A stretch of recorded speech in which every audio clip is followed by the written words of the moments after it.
మూడు కన్నులు ఉంటాయంటారు శంకరా, ఒక్క కన్నుతోనైనా నా బాధను నువ్వు చూడరా.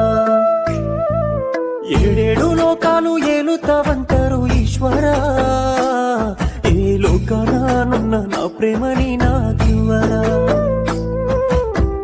కట్టుకున్న ప్రేమ గూడు గాలివాన కొరిగినట్టు, నమ్ముకున్న ప్రేమ నేడు అడి మధ్యన ఇడిసే చూడు. నా గుండెనే ఎవ్వరో బండరాయితో కొట్టినట్టు.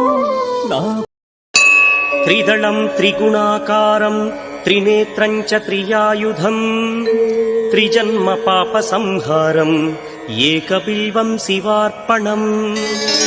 త్రిశాఖైః బిల్వపత్రైశ్చ अच्छिद्रैः कोमलैः शुभैः तव पूजां करिष्यामि एकबिल्वं शिवार्पणम्.